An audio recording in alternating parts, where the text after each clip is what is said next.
the whole point of this episode is to talk all about fights, but only amongst teammates. Not that I'm encouraging anyone to fight, but it does sound like you're encouraging people to fight for our content. Okay, let me tell you, to think that he decided to shit talk Michael Jordan in a training camp is, first of all, hilarious and commendable both. And as they say, if you come for the king, you best not miss. Javaris Critterton. I didn't know who this was, to be honest. I still actually don't know who this is. This one is genuinely like, what were you thinking? He was not F1's nice guy that he is now. Yeah, he was anything but. Everyone knows about the Lewis Valtteri dynamic, right? In any situation Valtteri is leading, it's hey Valtteri, it's James. Boom. please swap cars. The reason I don't pass to you is basically because you're shit. This guy like, please, I will not speak to you. It's just such a bizarre fight that they had in a yoga training session. So. First of all, let's agree that both of them need yoga training sessions.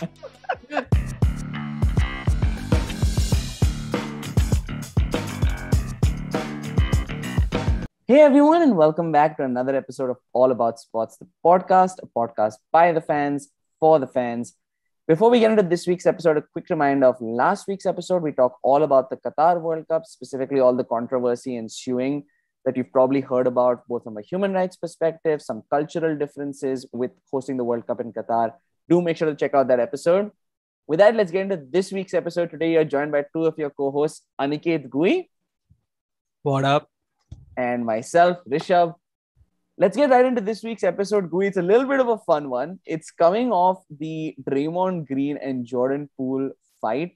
All to say, the whole point of this episode is to talk all about fights, but only amongst teammates. So we're going to look across sports, but just fighting that's been there across teammates. For those of you who don't know who they are, Draymond Green, Jordan Poole, both players for the Golden State Warriors in the NBA.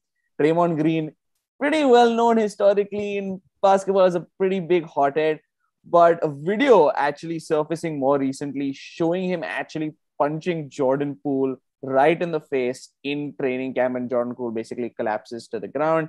I think he's got some kind of temporary suspension from the team just internally, but not too much really from the Golden State Warriors. I never know, Gui, what teams are supposed to do in that situation. Like, he's a good player for their team. Like, what are they going to do? Like, if it's their responsibility, like if it's a different team, the NBA comes in. If it's the same team, it's just your own organization. Why would they suspend a good player for too long? They're like, no, we're not going to do too much. Like, obviously, he's a good player. You'll just keep playing him. So that's the ultimate get around, right? Like, excuse me, I punished him, but per my convenience. Yeah. and to be honest, like, if there is a loophole, I think everyone is free to utilize it. Like, who's to say that there is a more ethical GM, so to speak, who's not going to make use of something of this sort? You need someone with the highest ethics and principles, and who genuinely values that over the next immediate 5 wins or something of that sort, which is like big in even in a 80 game season, or how many ever game season it is right now, because the games don't seem to end. So, but obviously, don't you think that that's also like a thing, with the NBA being so prone to, it's not just team members fighting, it's always so many technicals. Mm-hmm. You see so many bust ups. Chris Paul, bust up after bust up every season, something new with the forever young Chris Paul. but do you think it's because there is so much proximity? They're playing 80 games. That's too much time with each other. I think so. And I think it is like a pretty physical game, right? I mean, there is a lot more contact than I would say a lot of the other sports we follow. Like, on a regular basis, I'd say there's more contact than football, right? Even when not American football, but soccer, football. There's far more physical contact. So you're right. I think it's a lot more prone to it. And also, I agree with you. Yeah, an organization's never really going to do crap about it. Also, Draymond Green is probably going to get suspended for something else or the other over the season. They can't afford to lose him for more games. For a little bit of context, though, we don't have a whole lot of detail on what exactly went down. I assume there's a little bit of shit talking and stuff like that, which I feel is pretty common in basketball training. I mean, go back and watch Kobe Bryant absolutely hammering his team in training, calling them softest shaman. Which is what a line. What a line. But one piece that is maybe a cause for some of the argument is they're both up for a contract extension this summer. Jordan Poole and Andrew Wiggins actually getting that contract extension recently just signed.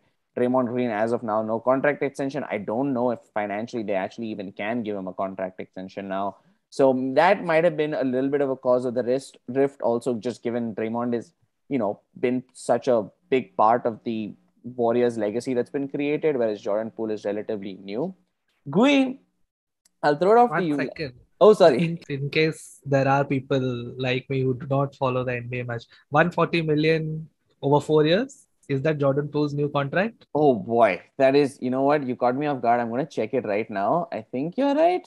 You know what? I'm going to trust you while Google pops up. You're right. It is 140 million over 4 years. Yes, you are correct. 140, which is insane. It's actually more than Andrew Wiggins. I think Andrew Wiggins is only like 107 or 109. Now you know why Draymond's pissed. You're right. That's a hell of a contract extension. But yeah, so coming to like the other really, really famous, popular bust up is between like teammates who you think got along like super well. Michael Jordan and Steve Kerr. Steve Kerr comes across as one of the nicest guys. Okay, to think that he decided to shit talk Michael Jordan in a training camp is, first of all, hilarious and commendable both because and as they say, well, if you come for the king, you best not miss. Then there was some shit talking back and a few shoves and pushes exchanged that I think, if I'm not mistaken, again led to a similar scenario where both of them have to be separated. And what is the extremely famous coach's name? Phil Jackson. Am I right? Yes. Good shit, Gui. Phil Jackson having to make a public statement about it also. And this is it talking about mid 90s, right? Of course, it's America and marketing and the popularity of athletes was always crazy when you talk about American sports and American athletes. But even then, nothing as compared to what it is now. To have an event which transpired where the coach has to come and clarify what happened in a training camp in the mid 90s, like it kind of speaks to how popular MJ and the 90s Bulls were, right? Lovely fight. Lovely fight in the sense that if you think that who's supposed to go up against whom, you would not imagine Steve Kerr trying to pilot on MJ, like, it's weird. The gap is so big between them. They're like so not like in the same realm of basketball. Jordan is like obviously greatest of all time. Steve Kerr, incredible career, like insane career. He has 3 rings with the Bulls. He has a ring with the Spurs, maybe even 2 rings with the Spurs. Now 4 rings with the Warriors. He is insanely ringed out, I guess. But yeah, weird people to be going up against each other. It's kind of my favorite, like the ones we are about to mention also. I think this one is genuinely like, what were you thinking? Like, this is that one. But I think, Gui, the good news about this story, like you already mentioned, it's kind of like one of those all's well that ends well stories, because it happened, I believe, before the 1996 season, which I, again, just looked up. I didn't know this. And they went on to win, that was their second three-peat. That was the start of their second three-peat, which was 96, 97, 98. So, kind of all ended well. And sometimes we've seen with teammates, you almost have to get past something sometimes. A little bit of friction leads to fire, as they say. So, it kind of helped them out in the end. Gui, there's one more NBA instance I do want to bring up that is kind of this crazy incident. I know I didn't very closely follow basketball at this time. I don't know if you did, but I definitely heard about this incident way later. 2 players who people who aren't avid fans of probably won't know. You probably know Gilbert Arenas. Gilbert Arenas is a reasonably famous player in the history of the NBA. Javaris Critterton. I didn't know who this was, to be honest. I still actually don't know who this is. I was just about to say. I honestly have an idea. But both of them were playing for the Washington Wizards. I don't know the exact date. I think it was early 2000s. But during a game, they actually argued about a large debt that Arenas had incurred. Apparently, Arenas, I'm sure, was gambling or something to that effect. But they were basically playing cards on a plane. Apparently, Arenas owed a massive amount of money to Critterton. A few days later, apparently, Arenas still hadn't paid up. Instead, both of them brought guns to the locker room and were pointing pistols at each other, pulled pistols at each other in the locker room. That is insane to me. I mean, it's probably only America where it can happen, first off. And B, I don't think I've ever heard of that in the context of any sport. Two players, Wild West style, in the locker room, pointing pistols at each other. That is not a toy gun or a water gun. I've not. This is about athletes of other sports gambling. I've not heard of professional gamblers do. Yeah. What even? Just okay. Just imagine this. You are at your Diwali party. You have gambled something, and you're like just F it, bro. No need. And then suddenly 3 days later, hey, hello. So this isn't a Diwali gun, bro. I appreciate Gui has always tried to make it relatable for our Indian viewers and listeners, comparing their gambling to Diwali party ka gambling.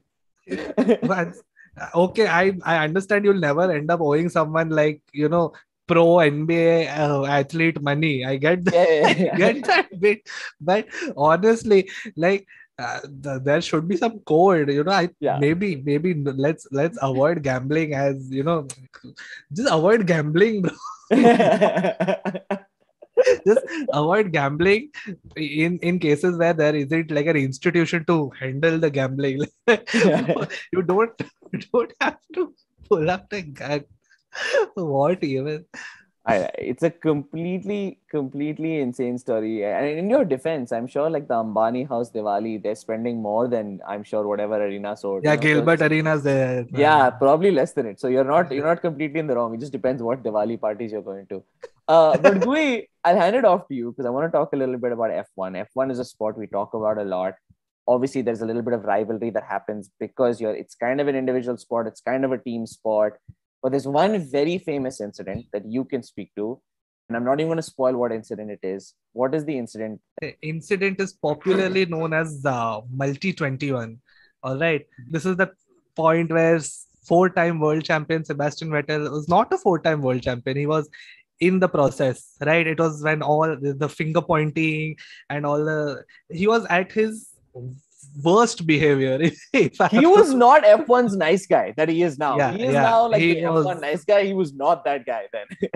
he was anything but he was anything but he was okay. Like, I'll be honest, I was never like a Vettel fan. Never liked anyone who drove a Red Bull, like, to be honest. And he wasn't helping. This man was not helping by any means, right?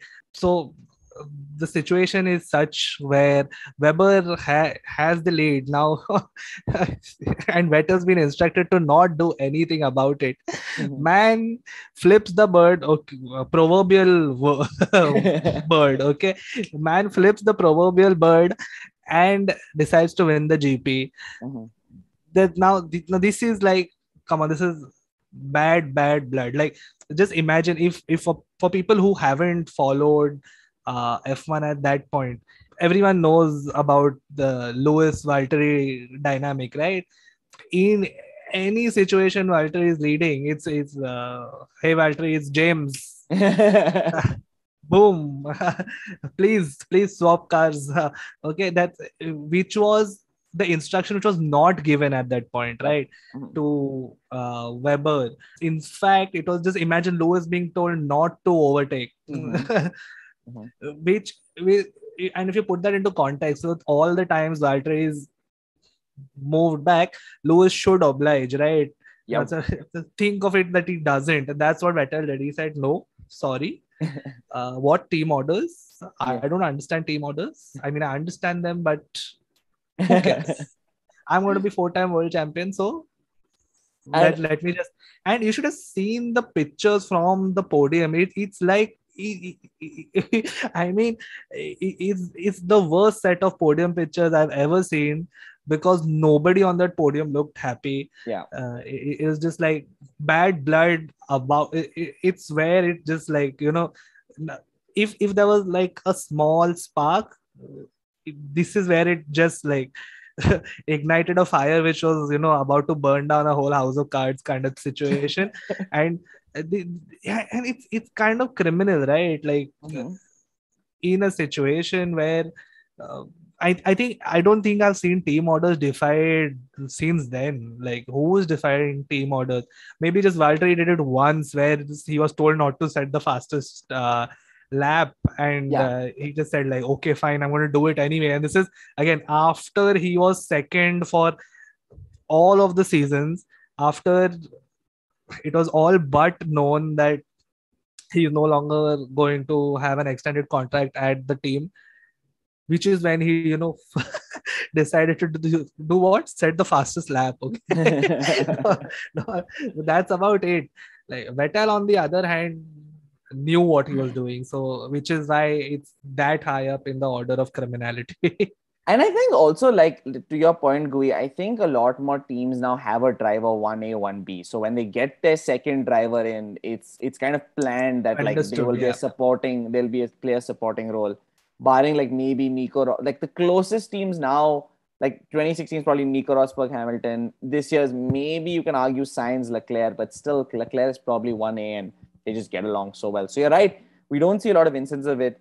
I also think it was so controversial because Mark Webber was a very known driver at that point. Vettel was very young in his career, actually. Webber was a very known driver, like maybe similar to Danny Ricciardo now, right? Danny Ricciardo now, right? Like a race winner, a very experienced driver. Definitely was a driver, irrespective of whether they would be Super in the respected on the grade. Super extremely respected on the respected. grade. And I think this is also an instant where I always give F1 credit. They've obviously taken it up a whole other notch with Drive to Survive, but always they've been really good about recording stuff. They always have had radio. They've always like put cameras wherever they can. And it's a great highlight of the cool down room after the race of Weber just looking at Vettel and going, Multi 21, Seb. Multi 21. I can't do an Australian accent, but you get my point. You get my point. He basically looking at him and it's so uncomfortable. And the other second thing I find is so funny is the radio of Vettel. After he kind of disobeys the order, he kind of goes, I was scared. I had to take the line. I had to take the line. And it's like such obvious bullshit. He literally says, I'm pretty sure I was scared or something to that effect. Which is like, okay, calm down. I don't think you were. You've been driving an open wheel race car for all your life, but you Yeah. are suddenly scared. Okay. Right. I don't think anybody bought it. I don't think a single person out there bought it. But Gui, let's move on now to football. I'll start off with I think which was the one of the more like popular incidents that's happened some time ago. It was I think 2005, 2006, I believe. It was an incident between two Newcastle players, a reasonably famous incident between Lee Boyer and Kieran Dyer. Now, for context, they had started the 04-05 season. They were trying to like this was a point when Newcastle was still a pretty decent team. I believe the season before, so the 03-04 season, I think they finished fifth. They were trying to improve on that. They wanted to get into the Champions League. This season didn't go so well for them. Overall, the season was kind of going to crap. I think they were 10th in the table. They had the game specifically where it happened was a game that was, I think, against Aston Villa. Lee Boyer, I don't think the ball was actually close to them. And I didn't know this additional context. Apparently, Lee Boyer had this theory that Dyer was intentionally not passing to him.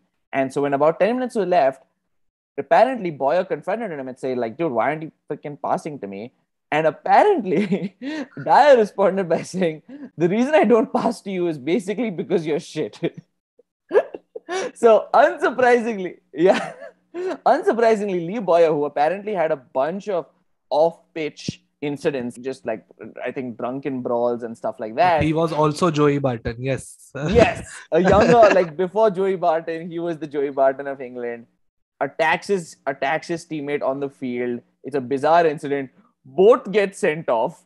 Newcastle are down to 8 men because they'd already got a red card earlier in the game. Ended up the game with 8 men, which was insane. Watch the video on YouTube. It is so funny because the ball is not even close to them. Suddenly, everyone stops to realize that like 2 teammates are fighting. But bizarre incident, Gui. Any thoughts on this incident or any others that come to your mind? Look, if someone walks up to me at work, like a peer walks up to me and says, "You're shit at what you do," I will also want to punch them. Yes, okay. I will also want to punch them.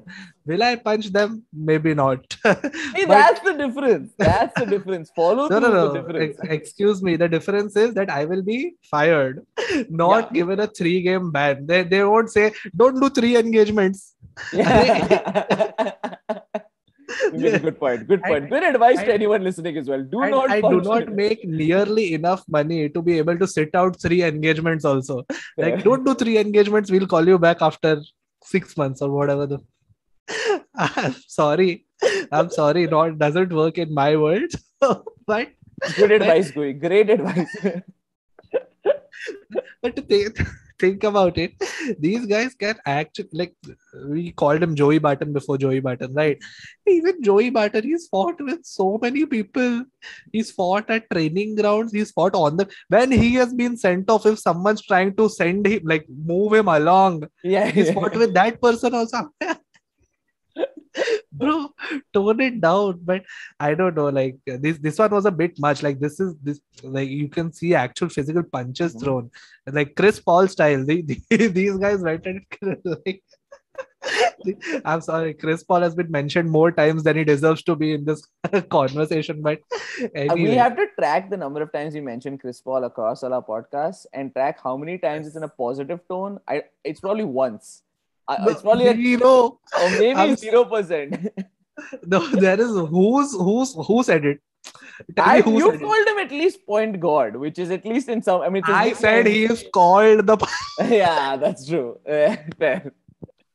True, No, not really. Yeah, that is just what he's called. So, and that too with no seriousness or earnestness. Okay, it sounds good. Let me just insert it here. Right?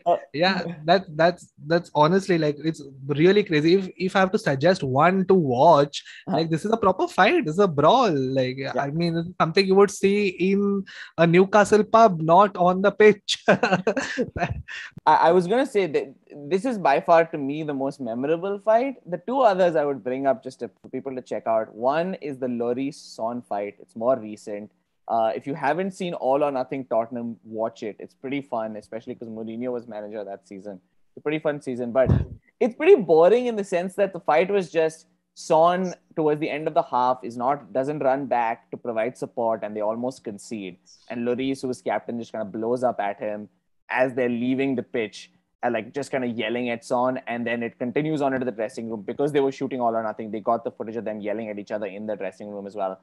Nothing crazy. There's another fight in that season which is also pretty entertaining between Dele Alli and Dyer. Catch that. Again, it's just verbal though. Not that I'm encouraging anyone to fight, but it's a relatively tamer fight. It does sound like you're encouraging people to fight for our content. Okay, let me tell you. I'm not gonna lie. It would have been a better story if some punches were thrown. I mean, let's be honest. So those are 2 pretty interesting Tottenham ones. Like, those are some half decent ones. The one second. Excuse me. Arsenal boys can also fight. Okay, Adebayor and Bentner have also fought on the pitch. Right, Bentner. Apparently, because Adebayor felt that Bentner did not respect him as much as he should have. Like, what? Excuse me. I get that you have so many derby goals because you played on both sides of the derby and you've been around for way too long. Okay, but what is this? You should respect me more than what you respect.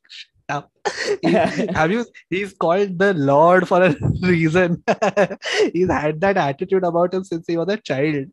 Please, you're not going to fix Nicholas Bentner in like a verbal spat. Not happening, bro. I will say I don't rate Adebayor super highly, but I think he was a very solid striker, like a very solid number 9 for the years. I will say I do rate him above Benta. Like, Benta was the most disappointing, the biggest disappointment. To every 5 years, you'd be like, oh, maybe, and then nothing. Maybe not. Yeah, maybe not. So I did see this one. Honestly, I didn't remember the fight. So I'm glad you were able to bring that up. That's shout out to Arsenal. Like you said, Gui, we can fight as well. Good call out. The last really quick one I want to bring up, just because I found this funny, was Mitrovic and Kamara. So apparently there was some bad blood between them because Kamara had stolen the ball away from Mitrovic for a penalty and then missed the penalty. And apparently they had some bad blood between them. But the funny thing is how this incident occurred. It's very tame, but they were both in a yoga session. And apparently Kamara interrupted the group during a meditation and Mitrovic just says, shut up. It's just such a bizarre fight that they had in a yoga training session. So there was just a bizarre one. First of all, let's agree that both of them need yoga training sessions.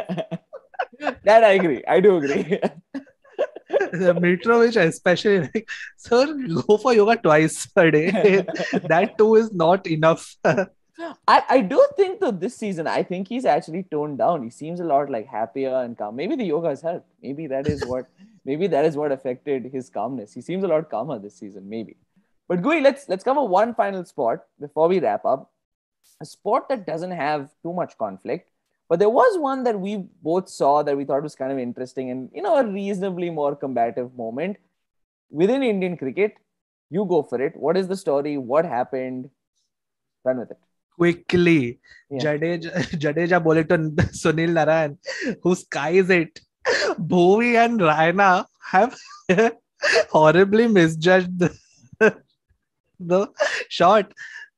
They are both at least 2 yards ahead of where the ball fell. Okay. Jadeja at the drinks break goes on and excuse me, sorry, not okay, refuses to look at Raina. Raina is trying to yank him and he's like, listen, to look at me when I'm talking to you, kind of a moment. He's trying to turn him around. This guy like, please, I will not speak to you. That's the best. And Raina he's quite senior as compared to Jadeja, right? Like, so you can't just imagine how hierarchical the whole thing is, that this man, to evoke anger, has only refused to look at him, not said anything. Sir, I will not look at you, okay? This is enough. Enough is enough. You drop the catch, I will not look at you. Hilarious, but also speaks to what Jadeja has become. You saw the signs that this guy does not like shit fielding, shit bowling, does not like drop catches, misfields. Good for him. Maybe he had it from day one. 100%. And I actually have no issue with fielders getting called out for completely screwing up, which is what happened. They completely messed up. And Raina, usually a phenomenal fielder, one of the best. For cricket standards, I guess a relatively reasonable fight, but still pretty tame compared to what we see in a lot of other sports. We did focus on the sports that we typically tend to cover, but we know there's a lot of fights that happen in the NFL and the MLB that we didn't really, we don't follow as closely, so we didn't really cover. But if there are some other fights that come to mind for you, do let us know in the comments. Any other ones that you thought were interesting. At the very least, we'll check them out. Then we'll see something new, which is always fun. If you like this episode, leave a like, share it with anyone else who might like it. Subscribe to our channel. We do a whole lot of sports content. So whatever sport you like, we probably cover it. If we don't, DM us. We're always looking to learn about new sports. With that, we're signing off. We'll catch you again next week. Take care. Bye. Bye. If you like this episode, make sure to leave a like and share it with anyone else who might be interested. You can also subscribe on any social media platform that you prefer, and all our links are in the bio.